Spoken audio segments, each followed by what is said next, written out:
Good morning.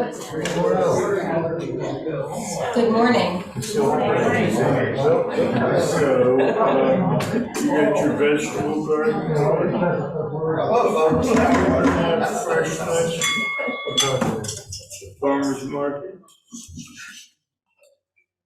As I ring the bowl this Mother's Day morning, may we remember our own mothers, stepmothers, grandmothers, and all those women, past and present, who love, teach, and nourish us throughout our lives.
Thank you, Michael.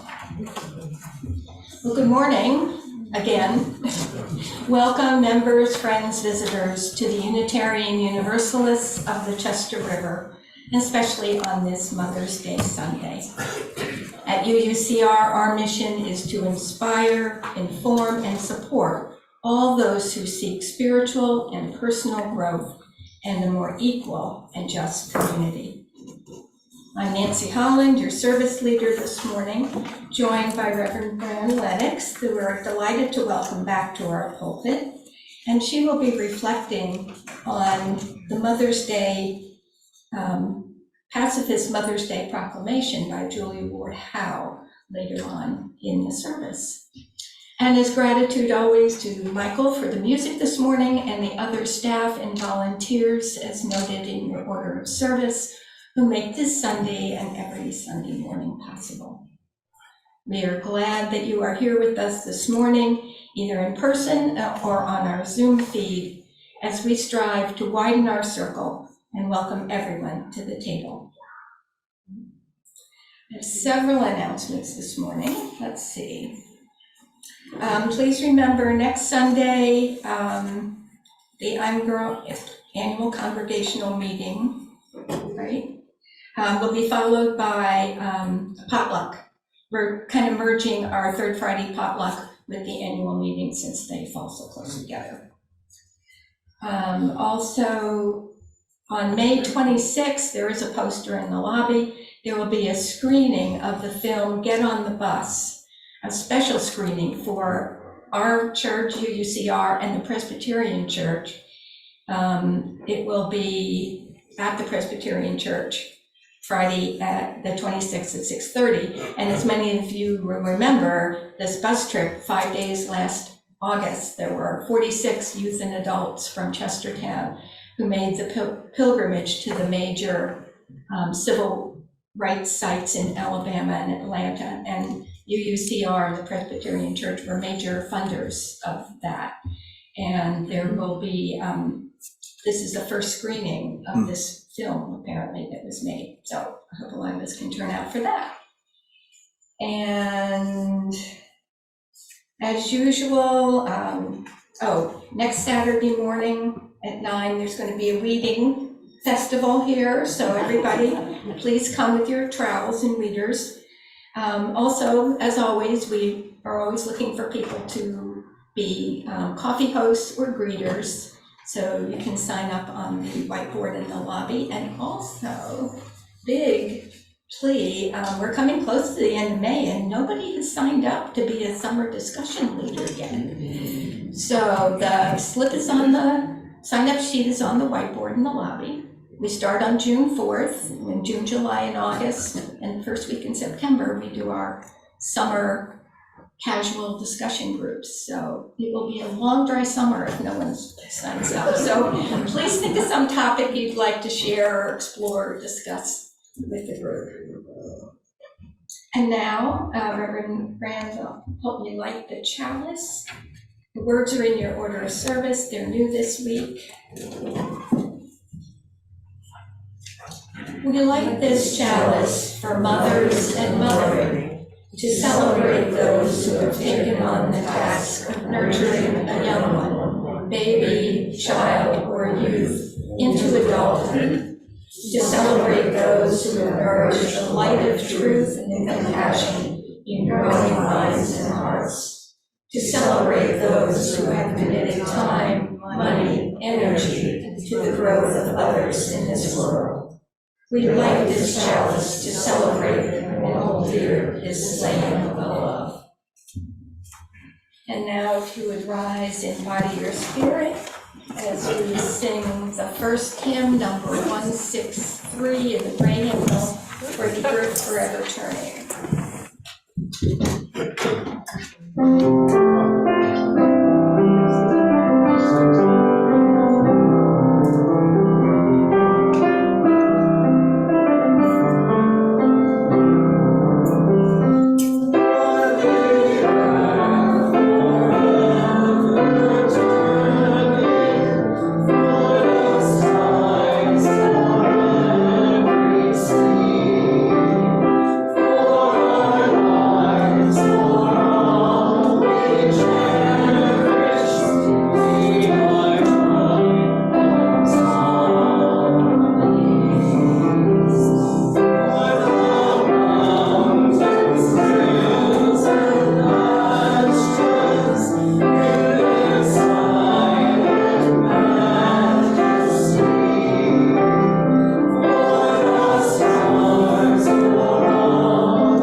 celebrate Mother's Day, but apparently only Italy, Australia, Belgium, Denmark, Finland, and Turkey celebrate it the same day we do, the second Sunday of May.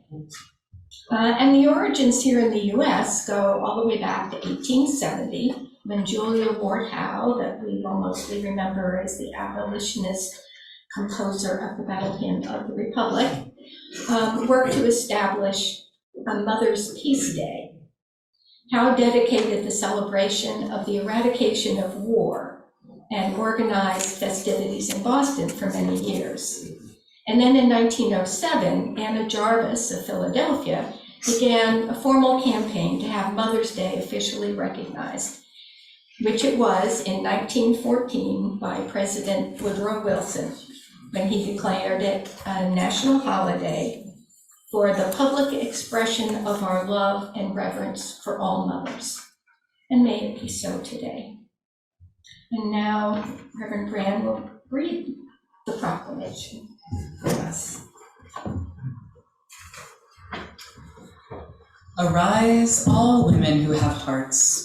Whether your baptism be that of water or tears, say firmly, we will not have great questions decided by irrelevant agencies. Our husbands shall not come to us reeking with carnage for caresses and applause.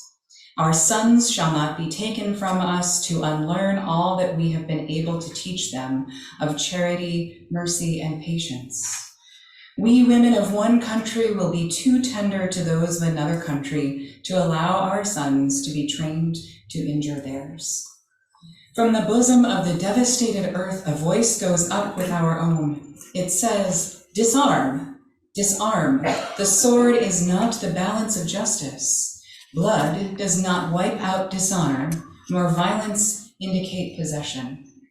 As men who have often forsaken the plow and the anvil at the summons of war, let women now leave all that may be left of home for a great and earnest day of council. Let them meet first, as women, to bewail and commemorate the dead. Let them then solemnly take counsel with each other as to the means whereby this great human family can live in peace, each learning after his own time the sacred impress, not of Caesar, but of God. In the name of womanhood and of humanity, I earnestly ask that a General Congress of Women without limit of nationality may be appointed and held at some place deemed most convenient, and at the earliest period consistent with its objects, to promote the alliance of the different nationalities, the amicable settlement of international questions, the great and general interests of peace.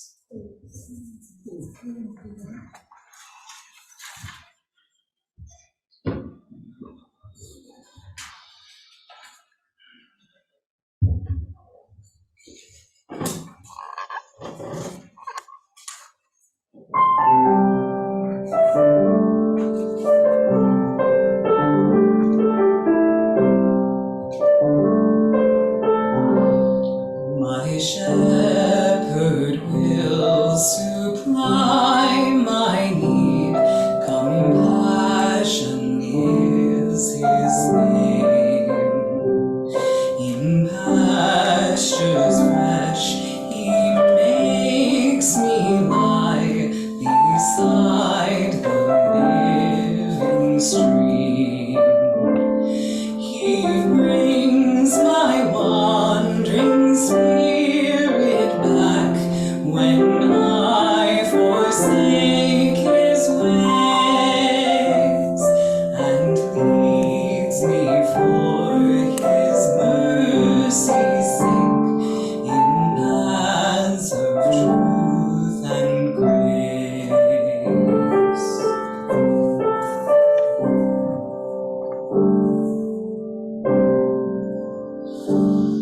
When I walk through the shades of death, thy presence is my stay. One word of thy supporting breath drives all my fears away. Thy hand in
Thank you, Fran and Michael. Okay, this is the time in our service that we hold for acknowledgements of the heart, where we can share our joys or concerns with each other. I will bring the mic over, and if you have a joy or concern, please come forward and I'll light a candle for you. I'll light, the first candle is always for those in our congregation, our community, and the broader world at large who are facing war, hunger, chaos, pain.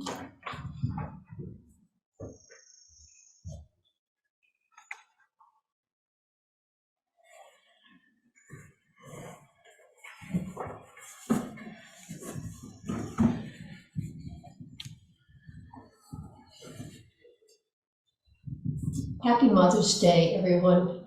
And I will tell you about someone who is facing what she thinks is war and pain and trauma. Betty Kerr suffered a heart attack a week ago Friday and was taken to Christiana, our closest treatment center, and she remains there. Her daughters, Dawn and Beth, are there constantly with her. They exchange devotions during the evening. And I've spoken with Betty twice. She's articulate and fine for a few minutes, and then she subsides a bit. I have no idea how long she's going to be there. I thought she was going to be coming home last Friday, and when I mentioned home, that is back to Rock of Ages in Rock Hall, which she doesn't like because there's no entertainment, there are no activities, but that is where she is going to be returning. So hold her in our hearts. And when I heard so many things this morning already, I've been thinking of her, about the person who always served coffee. Remember, Betty was always out there, it was always ready, it was hot, it was proper for us. Yeah, I, like so many of us, have really missed her, and I wish her the best.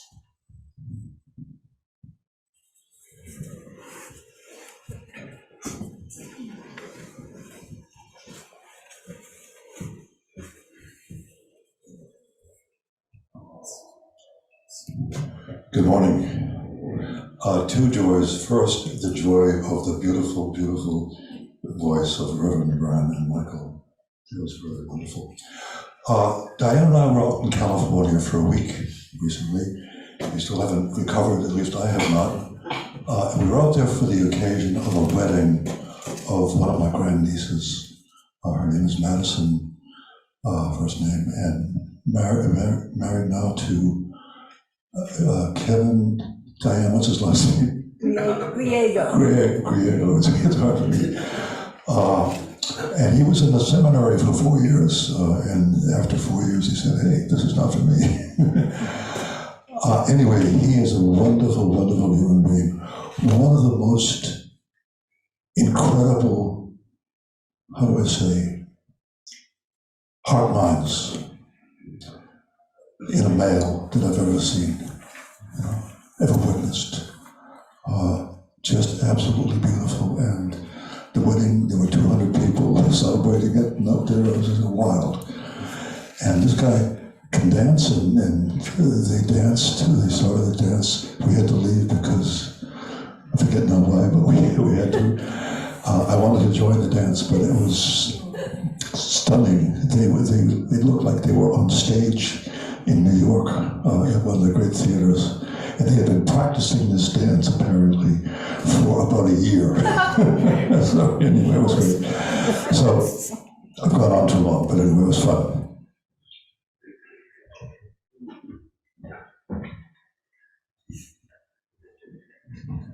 Well, let me start out by saying that I've been amiss with Betty Kerr. I've been promised myself to visit her ever since the first of the year, and I didn't go down to do it.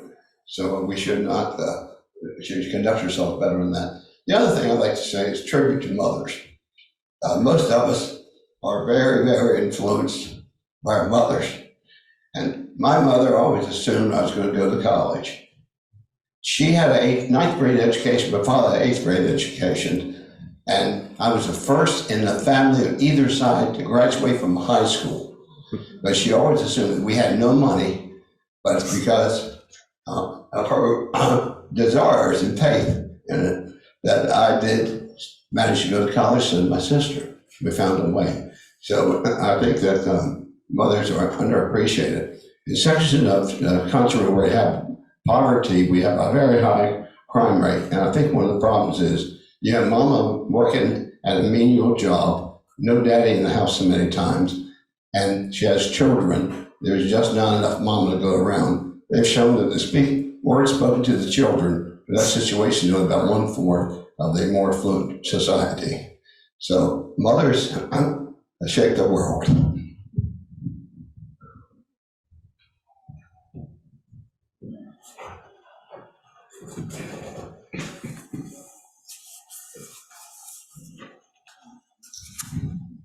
Hi, I apologize. This seems rather selfish. It is, but it is bothering me, so I'll talk about it. I have 3 major things in my house that have gone wrong and need fixing pretty soon.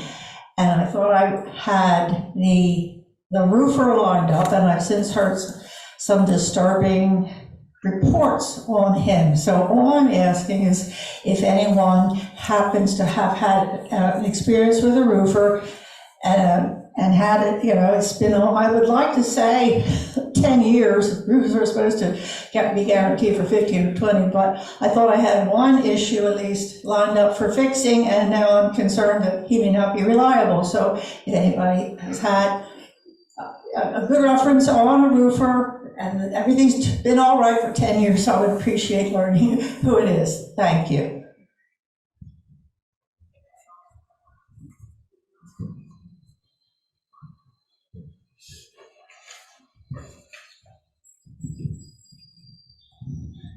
So last week I came in front of you very, very sad. This week, it's a Mother's Day story. On Friday, I discovered a duck nest on the bay side of my house in my garden. She had her first egg. Every day she will go out, she will go visit Mr. Duck, and they will have a pleasant day. Then she'll come back and lay another egg for 12 days. And on the 12th day, she'll start sitting on them. And after she sits on them for I'm not certain how long, they all hatch at the same time, and all these little ducklings run all around the yard. It is so cute. It is very, very loud. And she will quack them, literally, quack, quack, quack, quack, quack them down to the water. Unfortunately, she hasn't figured out that she should go down the steps to the water, and she goes over the riprap. This has happened before, as you can guess. And they fall in, but somewhere the last time, about 2 months after she came back with 4 babies, she went to the nest and slept for 2 days and left them forage out there, and then took off again. So happy Mother's Day to the ducks.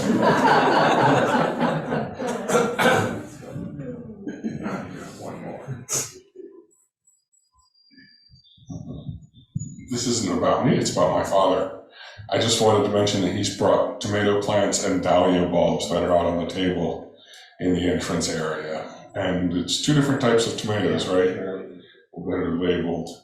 I want to add something to that. Just 2 days ago, I took them out. They were planted beside the house before Easter and made it. So, but they were sandy soil. When I picked them up, they were bare roots. So I would let them sit in that pot for another week or 2 to develop a better root system before we try to take them out. Thank you for sharing. I'll light this last candle for those joys or sorrows that we may still be holding in our hearts. Maybe take a moment of silence.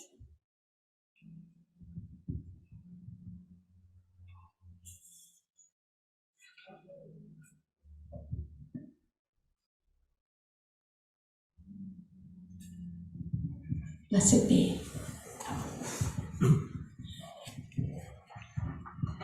All right, so this next song is really a prayer, and it's a prayer we experience in 3 ways: with our voices, singing, with our hearts, and with our bodies. So there are some gestures that I'm going to share as we sing this song, and I'll invite you to free your inhibitions a little bit and see if you feel comfortable joining me in the gestures. Here we go.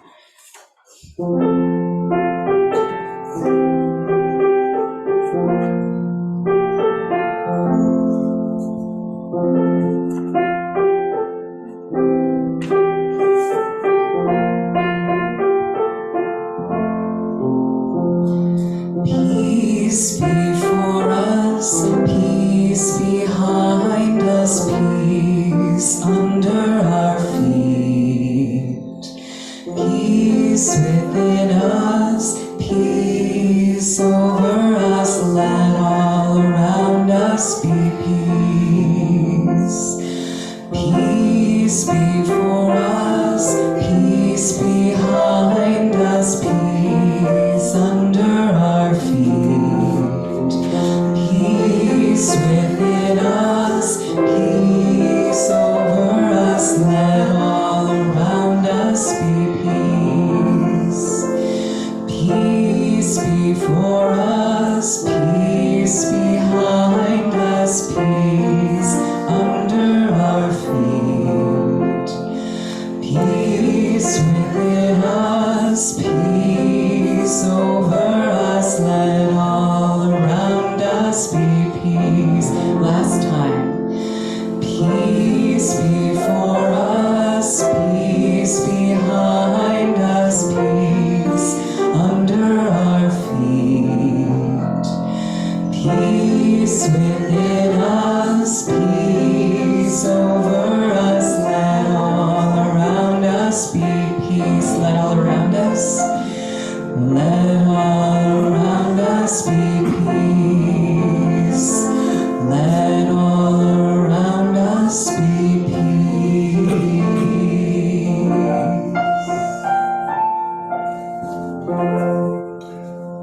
Thanks, everyone. Thank you.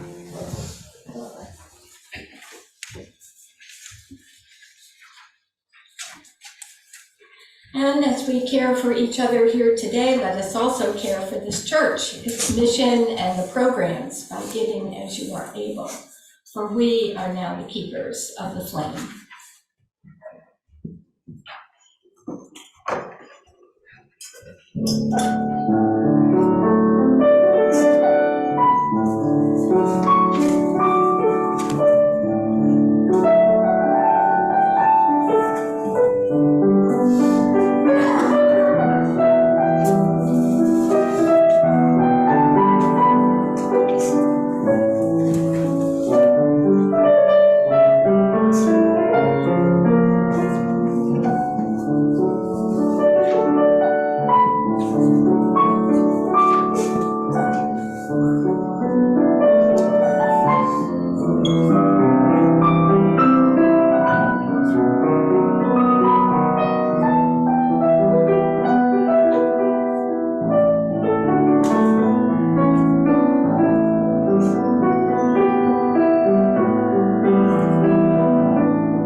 For this offering generously given, we are truly grateful.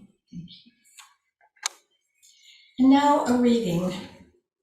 It comes from All About Love, written by Bell Hooks.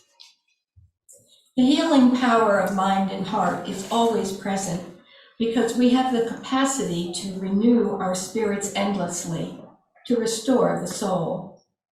I am always particularly grateful to meet people who do not feel that their childhoods were marked by unnecessary pain and suffering, by lovelessness. Their presence reminds me that we do not need to undergo anything dreadful to feel deeply, that we never need suffering to be imposed upon us by acts of violence or abuse. At times, we will all be confronted with suffering, an unexpected illness, a loss. That pain will come whether we choose it or not, and not one of us can escape it. The presence of pain in our lives is not an indicator of dysfunction.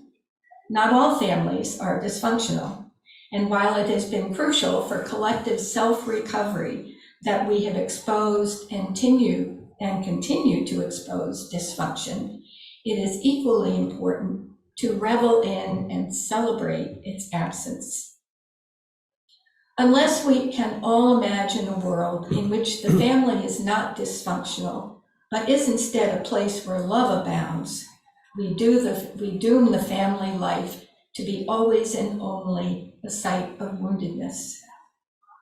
In functional families, individuals face conflict, contradictions, times of unhappiness, and suffering, just like dysfunctional families do.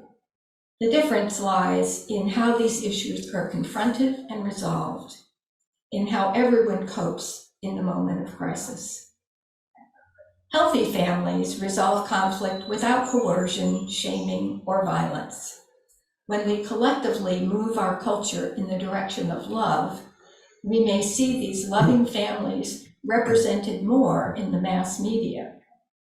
They will become more visible in all walks of daily life.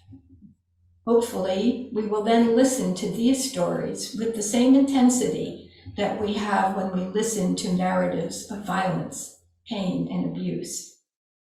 When this happens, the visible happiness of functional families will become part of our collective consciousness. And now Reverend Van will speak on Creators of Peace.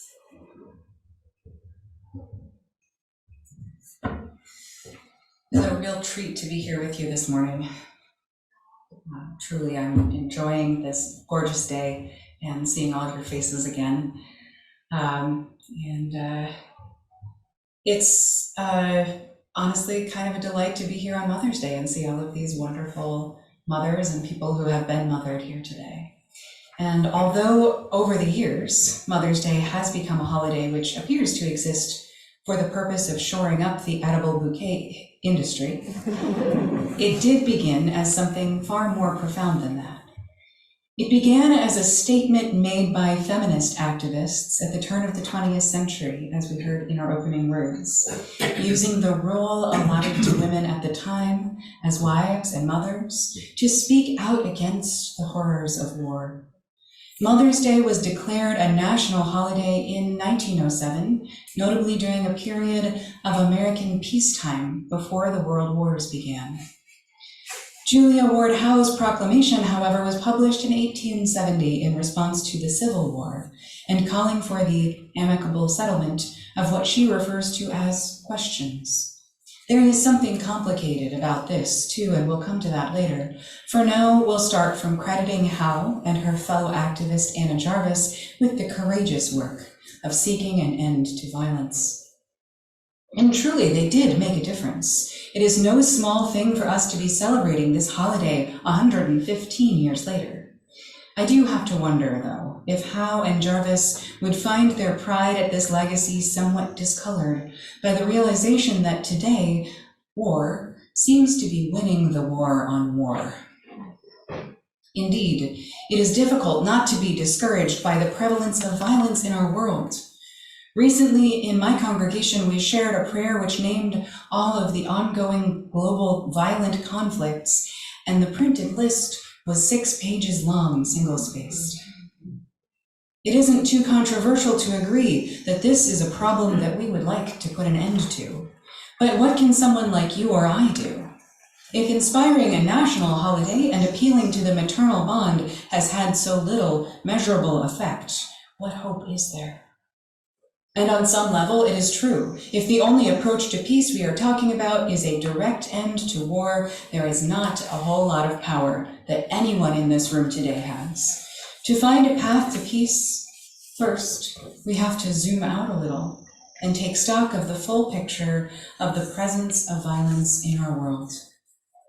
Because in truth, the force which motivates armed conflict is the same societal illness that dehumanizes Black and brown bodies. It's the same societal illness that threatens reproductive freedoms and freedoms of gender expression. It's the social corrosion that has disenfranchised through incarceration 3% of the US population. It is the corrupting power that has waged war on the well-being of queer and transgender children. It's what exercises control over women by telling them that their bodies are the wrong size, and men by telling them that their emotions are the wrong shape. All of this is connected, every part of it. And when we lay it out like that, it feels so overwhelming. Living as a person who cares deeply about human rights with headlines like these can make you feel like the only thing left to do is go argue with somebody on the internet or over the dinner table. This behavior is caused by a dysfunctional relationship with the emotion anger, and we will get to that later on too. So I'm up here this morning bringing you a message of hope, or at least a message of a path forward, but that hope starts in a hard place. Agency is the key to freedom, and we have to be honest with ourselves about our own participation in this culture of violence if we want to have power to change it. And perhaps now you are thinking, wait a moment, I'm a good person. I believe in human rights, and I promote nonviolence. I've worked my whole life to make the world a better place. This is not on me. And you are right. You are a good person. And I'm proud of you for what you've worked for. And you're not to blame for what's wrong in the world, not by any means. But all change must start with introspection. When we let go of the fear of accountability, it frees us up to claim power for good beyond what we could imagine possible. This greed and disregard for human good that we are struggling against is not the result of some extra human force. Violence in all its forms is a human problem, and it's caused by humans, and it starts with humans. And more specifically, it starts at home with human children. One of our readings today that we just heard was from the book All About Love by Bell Hooks. Hooks has a powerful capacity to observe the workings of the human experience and communicate these observations meaningfully. Earlier in the book, she talks more about the connection between family life and liberation from violence. I am mostly going to summarize instead of quoting, because some of her well-chosen words about childhood might bring up some challenging memories that some in this room might not be prepared to return to today. In a discussion of the tendency of parents to misattribute facts of violence to love in situations of discipline, Hooks recalls attending a social gathering where the topic of conversation turned to the practice of physical punishment. The parents in the room expressed their feeling that it was a necessity. She recalls one man who claimed that his own mother's punishments had been good for him. In the author's words, I interrupted him and suggested that he might not be the misogynist woman-hater he is today if he had not been brutally beaten by a woman as a child. Being hurt or abused by grown-ups when we are children has harmful consequences later in life. When we are children, our primary job is learning how to relate to other people and the world around us. We learn by example based on how the adults in our life behave. When an adult who is close to us, like a family member or a caregiver, acts with violence, that violence is internalized. It becomes a part of our understanding of the world. When we become adults, our internalization of that violence gets perpetuated. For many unhealed adults, we reify violent programming through punishing or bullying others. The power dynamic in which we first experienced that violence is often mirrored in the ways that we seek to exert domination over others who have less power than we do, from our own children to our employees, all the way to the rights of marginalized groups. In other cases, we have internalized violence by turning it inward on ourselves.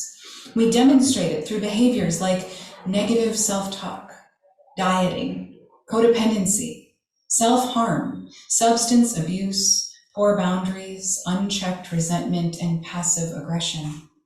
At face value, this may seem to be the better option, but this type of violence is also contagious.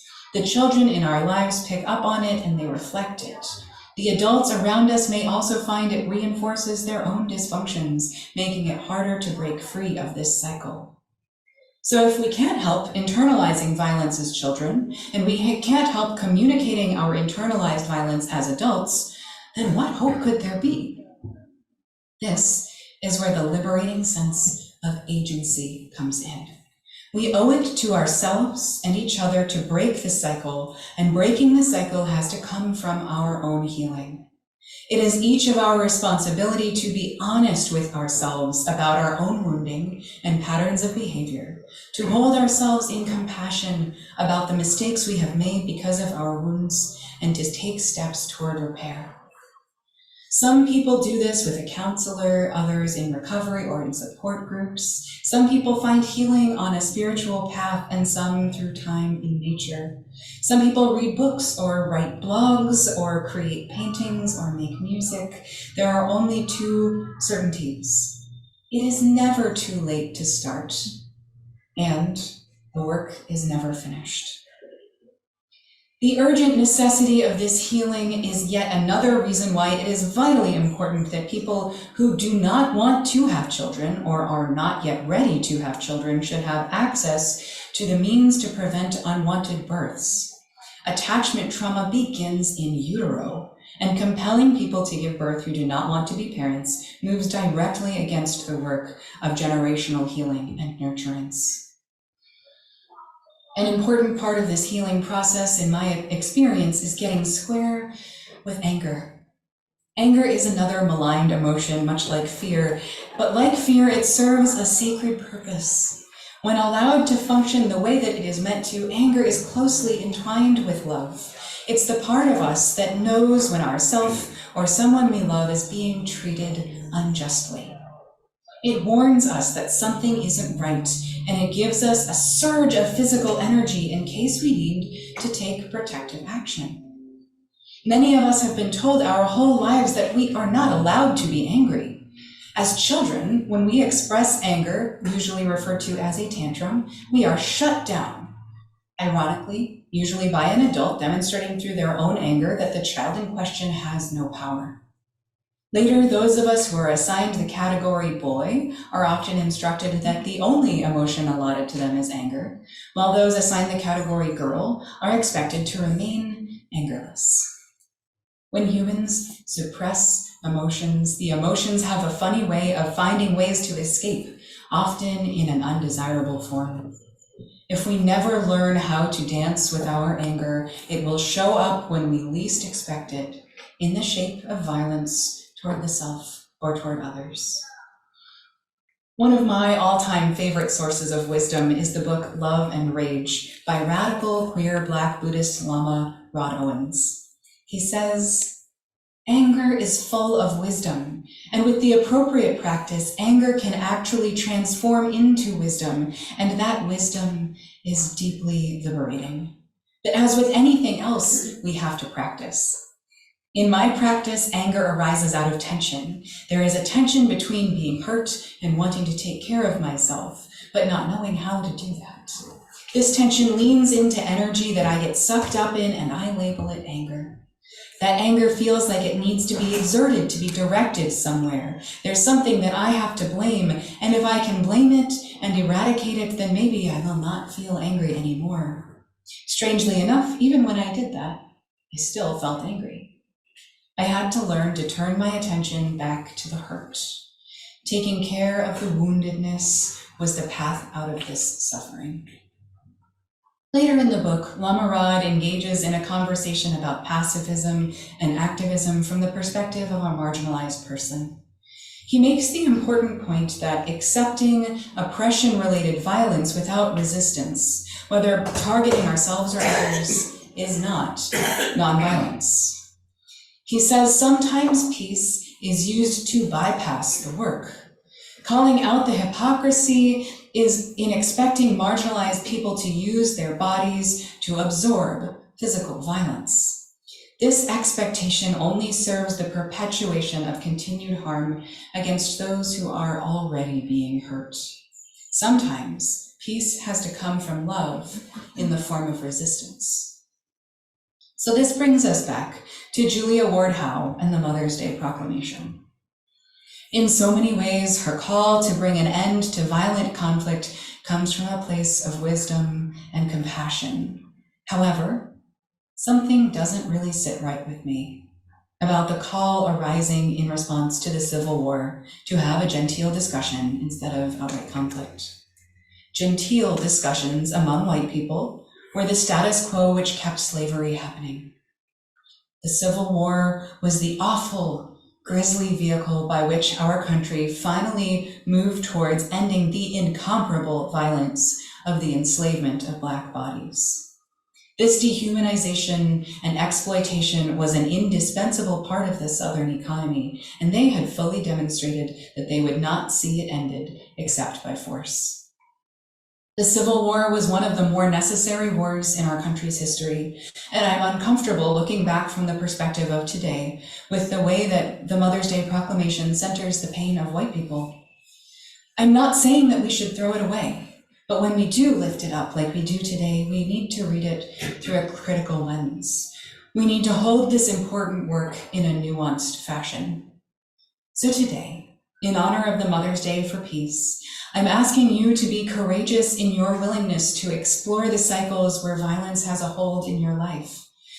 Where is healing needed in your spirit? How does this legacy play out in your family? When it is coming with you into your communities, what manifestations can you begin to dismantle with an everyday commitment to making peace within? Holding ourselves and each other in infinite compassion, let us prepare ourselves for the path of turning a violent world towards a better future. Let's find inspiration in the legacy of our final hymn, a song which arose from a women's workers' protest called Bread and Roses, which reminds us that as human beings, we deserve the right not only to survive, but to live with all of the goodness that life has to offer. Our closing hymn is number 109, sometimes called Bread and Roses, sometimes called As We Come Marching, Marching.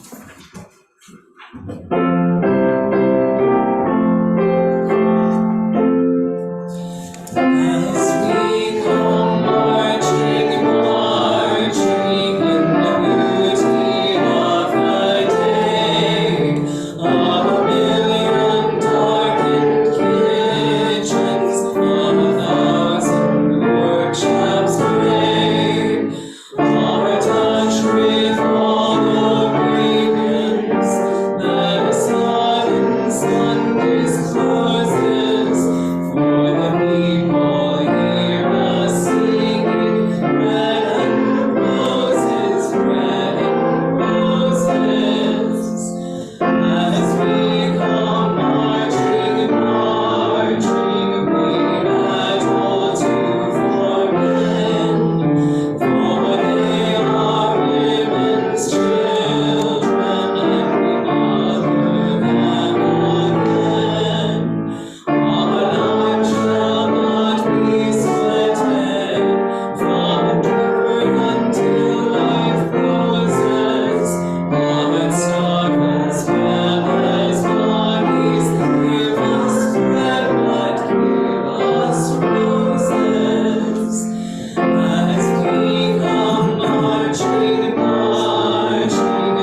I think that was in the paper. Okay. As we bring our service to an end today, let us celebrate all those who mother, not necessarily our biological mothers. You may be a biological mother, a stepmother, a mother-in-law, a grandmother, an aunt, cousin, mentor, or friend to another person. And we celebrate all the ways that you love and nurture each other. We can all be spiritual mothers every day of the week. As you leave today after coffee hour, aside from along with Harry's tomato plants, we have some little 2-pack flowers for all the ladies and in celebration of mothering. And now we're going to extinguish the chalice.